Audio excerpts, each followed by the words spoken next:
백스컴. 스콘 여러분들 안녕하십니까, 백스컴 박시장입니다. 지난 영상에서는 간단하게 인텔 12세대 i5 12400을 살펴봤었는데요. 이번에는 PC 구입을 하실 때 i3, i5 또 AMD 5600X까지 해서 어떤 CPU를 사는 게 본인한테 맞을지 도움이 되실 만한 영상을 준비해봤습니다. 12세대 i3 12100F랑 i5 12400F 그리고 AMD 5600X 이 세 가지 CPU를 만져봤는데, 부품을 이렇게 선정한 이유는 AMD 라인업에서는 현재 5600X 아래급 CPU가 없다고 보시면 되고요. 이게 현재 가장 큰 문제인 것 같은데, 30만 원이 넘어가는 5600X 말고 뭐 10만 원대라든지 20만 원대 구성할 만한 제품이 없습니다. APU는 제외하고요. 그리고 인텔 10세대도 같이 포함을 할까 했었는데, 현재 나온 정보들을 보면 딱히 비교 안 해도 인텔 10세대를 쓸만한 이유는 없어 보이고요. 모바일 게임용으로 좀 저렴하게 스레드 많게 써야 되는 그런 상황이 아니라면 12세대를 제치고 10세대를 쓸만한 이유는 없어 보이네요. 그래서 게임용 PC를 맞추실 때 선택할 만한 10만 원대, 20만 원대, 30만 원대 CPU 총 3가지를 준비를 했고요. 벤치마크 프로그램으로의 수치는 와닿지 않다 보니까 게임들로 테스트를 진행해봤습니다. 테스트 환경 안내해드릴게요. CPU는 앞서 말씀드린 3가지를 준비했고요. 메인보드는 각 CPU별로 사용 가능한 가장 저렴한 모델들로 사용을 해봤습니다. 쿨러는 모두 기본 쿨러 사용을 했고요. 윈도우 11 기준이고, 그래픽카드는 옆에 있는 RTX 3060 Ti 컬러풀 불칸 모델을 사용했네요. 메모리는 삼성 8기가 25600 2개를 장착해서 16기가 기준에 모니터 해상도는 FHD를 기준으로 했습니다. 테스트 시 실내 온도는 약 18도에서 19도 사이였고요. 이와 같이 조합을 하면 i3의 경우 CPU랑 메인보드를 합친 금액이 24만 4천 원이 나오고요. i5는 34만 1950원, 그리고 AMD 5600X는 37만 7,480원이 나옵니다. 여기서 보드를 B660으로 하고 AMD도 B550을 써주고 여러가지 조합이 있겠지만, 가장 저렴한 보드로 세팅을 해준 이유는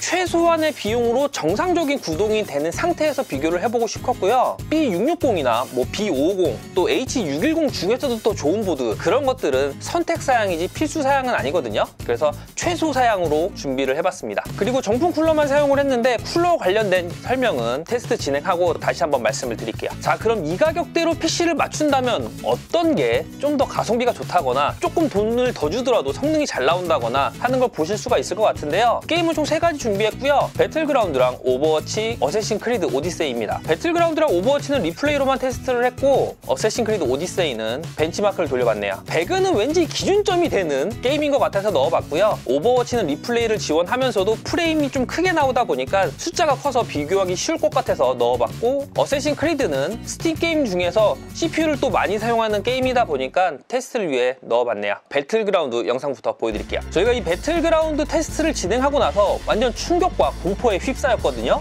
제품 비교 테스트를 할 때는 저희는 최소 3회 이상의 리플레이 테스트를 각 제품별로 돌리는데, 이번에는 이게 맞나 싶어서 5회 이상씩 돌렸던 것 같습니다. i3가 너무 좋게 나오거든요. 평균 프레임은 i3가 170, i5가 175, 5600X가 178로 큰 차이 없이 거의 비슷한 모습이고, 5600X가 약간 높긴 한데 오차범위 내라고 보여지고요. 하위 1%는 i3가 120, i5가 123, 5600X는 119로 나왔습니다. 오차범위 생각하면 3가지 CPU 모두 비슷한 수준이라고 볼 수가 있어요. 12400하고 5600X가 엇비슷하리라는 건 예측이 가능했던 부분인데, 13만원짜리 i3가 두 형들하고 비비는 게 상당히 놀랍네요. 3가지 CPU 모두 RTX 3060 Ti 정도는 100%까지 아주 잘 사용을 합니다. i3 보시면 참 놀랍죠? 네, 그래서 저희도 놀라면서 테스트를 했었는데, 이번에는 프레임 수치가 크게 나오는 오버워치 풀옵션 영상으로 가볼게요. 그나저나 오버워치는 망한 건지 매치가 정말 안 잡히네요. Q 한 번 잡는데 10분 넘게 걸리거든요. 역시 리플레이 테스트고요. i3는 평균 263, i5는 291, 5600X는 310으로 프레임 수치가 큰 만큼 차이도 커 보이게 나옵니다. i3보다 5600X가 17% 정도 높은 평균 프레임을 보여줬고요. i5보다는 5600X가 6% 정도 높은 평균 프레임을 보여줍니다. 하위 1%를 보면 i3가 185, i5가 202, 5600X가 233으로 오버워치에서는 5600X 쪽이 확실히 좋은 성능을 보여주네요. 오버워치가 주력이다 라고 생각하시는 분들 관점에서는 5600X에 3060 Ti를 장착하면 240Hz 하위 1%가 방어가 되는 그런 성능이 나오고요. 최대한 가성비 있게 240Hz 프레임으로 나는 오버워치 즐기고 싶다 라고 하시는 분들한테는 i3도 선택지가 될 수 있습니다. 마지막으로 고사양 게임 중 하나인 어쌔신 크리드 오디세이 영상 보여드릴게요. 역시 풀옵션이고요. 벤치마크입니다. 평균 프레임은 i3가 78이 나왔고요. i5는 80, 5600X는 77로 약간씩 차이는 있으나 세 가지 CPU 모두 체감하기 힘든 수준의 프레임 차를 보여주고요. 하위 1%는 i3가 57, i5가 62, 5600X가 47로 평균 프레임은 세 가지 CPU가 비슷하게 나왔는데 하위 1%에서 5600X가 i3보다도 10프레임이나 떨어지는 모습을 보여주네요. 테스트를 하면 할수록 이게 맞나 싶은 생각이 들어서 몇 회씩 더 해봤거든요. 근데 비슷했습니다. 자, 이렇게 게임 영상을 보여드렸는데요. 세 가지 게임만으로 모든 걸 판단하기 어렵겠지만 한 가지 확실한 건 i3가 기가 막히다는 점이겠죠. 일단 사용된 쿨러에 대해서 얘기를 좀 더 해보면 세 가지 CPU 모두 번들 쿨러를 사용을 해줬거든요. 인텔 CPU의 경우 i5나 i3 두 가지 제품 모두 다 온도는 40에서 50도 초반을 유지하면서 상당히 안정적인 모습을 보여줬고요. 소음에 민감하신 분들이라면 저렴한 공랭 쿨러 하나 써주시면 좀 더 정숙하게 사용이 가능할 거고, 헤드셋을 주로 쓰시거나 소음에 그리 민감하지 않다, 일반적인 소음이면 괜찮다 라고 생각하시는 분들은 정품 쿨러만으로도 충분히 사용이 가능합니다. 다만 AMD의 경우 다들 아시겠지만 정품 쿨러로는 버티기가 좀 어렵죠. 영상 보시면 아시겠지만 CPU 온도가 70에서 80도까지 가거든요. 거기에 소음도 상당한 편이라서 CPU 쿨러는 무조건 추가를 해주시는 게 좋고 저희도 그렇게 판매를 하고 있습니다.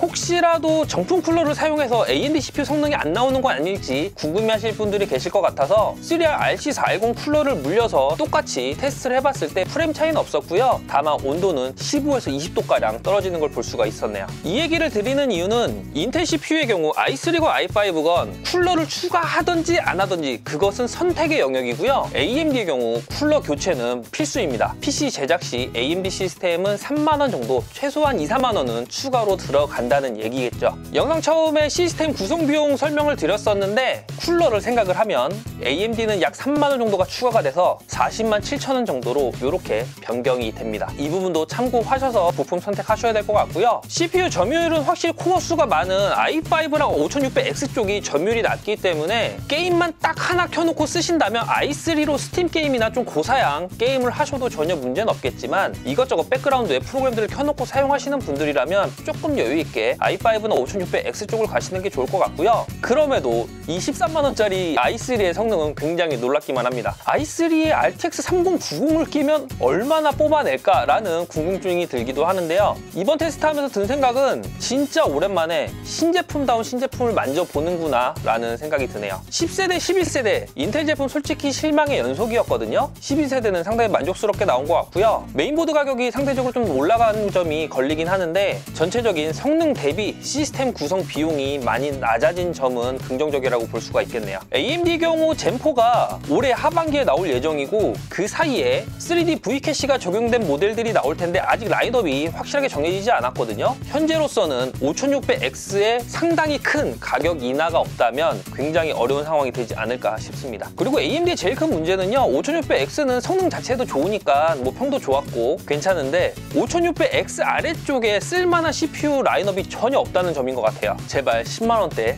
20만원대 출시 좀 해줬으면 좋겠습니다. 인텔이 정말 제대로 돌아왔고요. 이게 11세대로 나왔었다면 정말 어마어마했을 거란 아쉬움도 있지만 그래도 이렇게 나온 것만으로도 굉장히 기분이 좋네요. 신제품은 이런 맛이 있어야 되는 거 아닙니까? 아무튼 영상 참고하셔서 PC 구입하실 때 조금이라도 도움이 되셨길 바라고요. 이번 영상을 자료로 해서 다음 월간 견적 영상을 촬영을 할 건데 지난 12월 월간 견적에 들어갔던 CPU 라인업 중에서 몇 개나 살아남을지 모르겠습니다. 아마 싹 다 인텔 걸로 바뀌지 않을까 싶어요. 다들 좋은 하루 보내시길 바라고요. 저는 다음 영상으로 찾아뵙도록 할게요. 이상 95% 수컷들을 위한 방송 백스컴 박시장이었습니다. 감사합니다.